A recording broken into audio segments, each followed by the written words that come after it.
নমস্কার বন্ধুরা, লাইফস্টাইলের পক্ষ থেকে সবাইকে স্বাগত। এই যে দেখুন, আজকে আমি আমের আচার করে দেখাবো। আমি আমগুলোকে ছুলে নিয়েছি।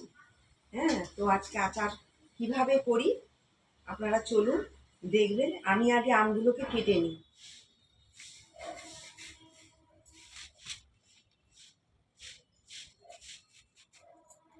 আঁটি হয়ে গেছে তো সাইড দিয়ে দিয়ে কেটে নিচ্ছি।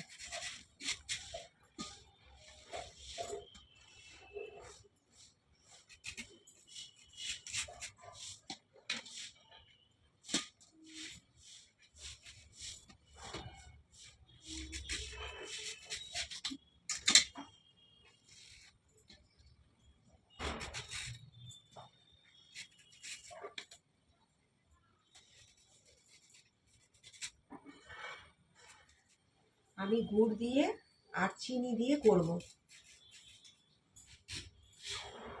আচারটা, তাহলে খুব ভালো হবে।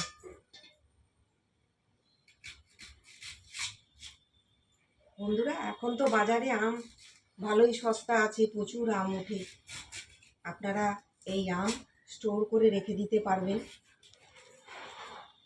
12 মাসের জন্য। মাঝে মাঝে রোদ দেখাবেন। তাহলে বন্ধুরা, এই যে আমার আমগুলো কাটা হয়ে গেল। এবার চলুন রেসিপিটা দেখবেন কীরকম করে করি। এই যে বন্ধুরা, দেখুন কি কি উপকরণ নিয়েছি আমের আচার করতে। আমি বলে দিচ্ছি। আম তো এইভাবে কেটে নিয়েছি টুকরো টুকরো করে, লম্বা লম্বা করে। আর আখের গুড় আছে।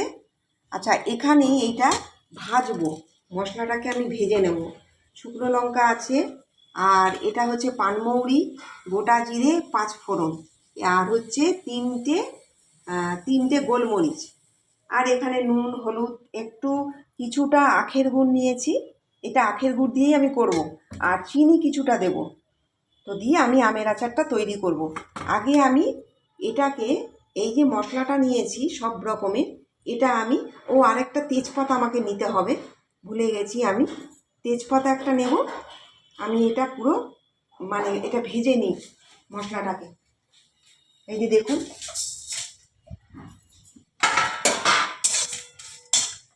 এই যে বন্ধুরা, এই যে আমি একটা তেজপাতা নিয়েছি। এটাকে একটু ছিঁড়ে ছিঁড়ে দিয়ে দেবো।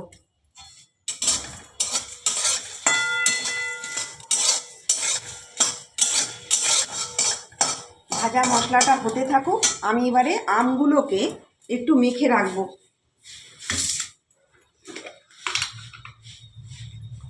একটু হলুদ দিলাম,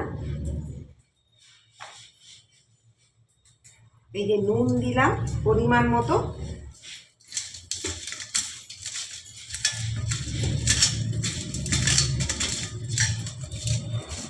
আপনারা যে যেমন করবেন সেই পরিমাণ মতো নুন হলুদটা দিয়ে দেবেন।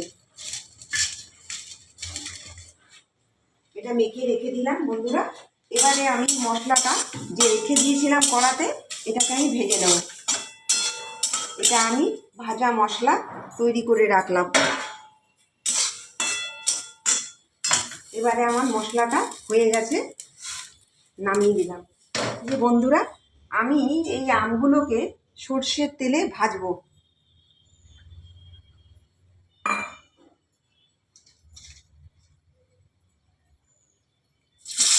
এই যে দেখুন, আমগুলোকে আমি ভেজে নেব। এই আমগুলোকে এইভাবে যদি আপনারা ভেজে নেন, অনেক দিন পর্যন্ত স্টোর করে রাখতে পারবেন।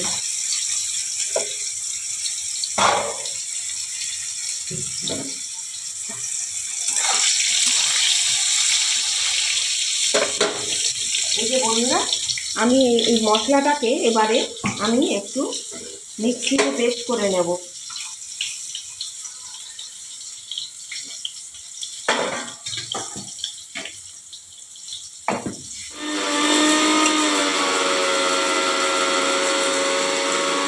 আমার এই মশলাটা পেস্ট হয়ে গেল, এই যে গুঁড়ো হয়ে গেছে।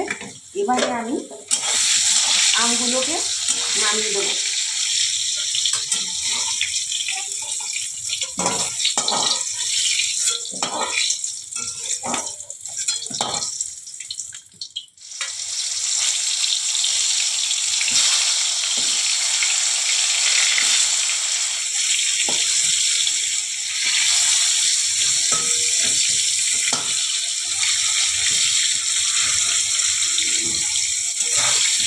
আমগুলো একটু ভেজে নিলে আপনারা অনেক দিন রেখে খেতে পারবেন। এখন তো সবার বাড়িতে বাড়িতে গাছে গাছে আম হয়। বন্ধুরা, এই আমগুলো আমার হয়ে গেছে, এবার নামিয়ে দেবো।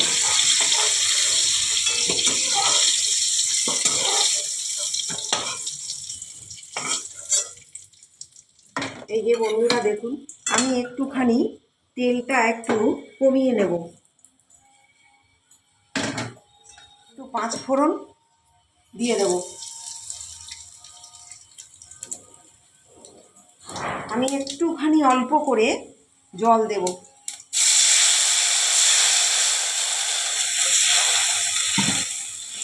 এই যে চিনিটা দিয়ে দিলাম।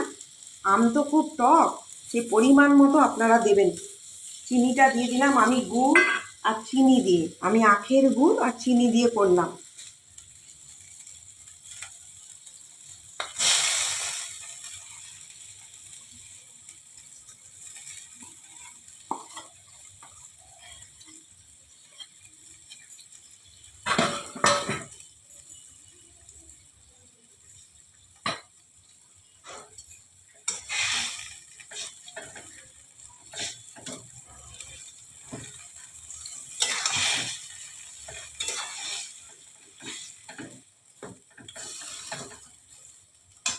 অল্প করে একটু এর মধ্যে নুন দিয়ে দেবো। এটা একটু ফুটুক, 2 মিনিট পরে ঘুরে আসছি। এবারে আমি আমগুলোকে এর মধ্যে দিয়ে দেবো। একটু ফুটেছে, এবারে আমি আমগুলো ফোটার জন্য, সেদ্ধ হওয়ার জন্য আমি এর মধ্যে ছেড়ে দেবো।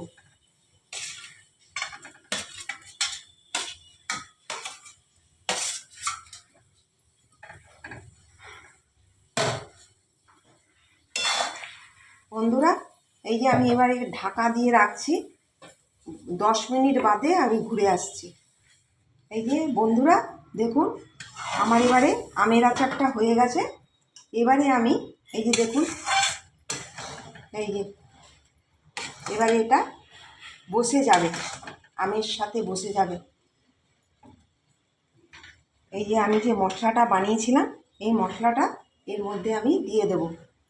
আমার অতটা লাগবে না, কম করে দিয়ে দিচ্ছি।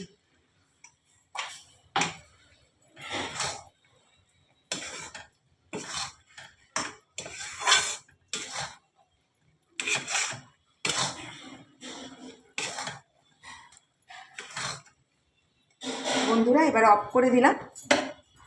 এইটা আমি খানিকক্ষণের জন্য একটু ঠান্ডা করতে দেব।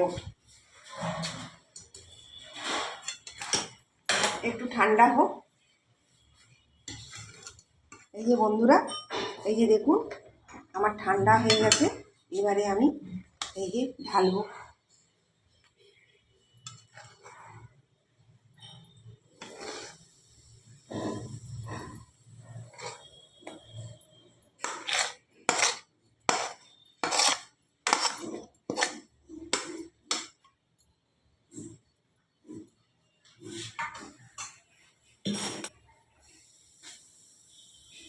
এই যে দেখুন আমার আমের আচারটা তৈরি হয়ে গেছে।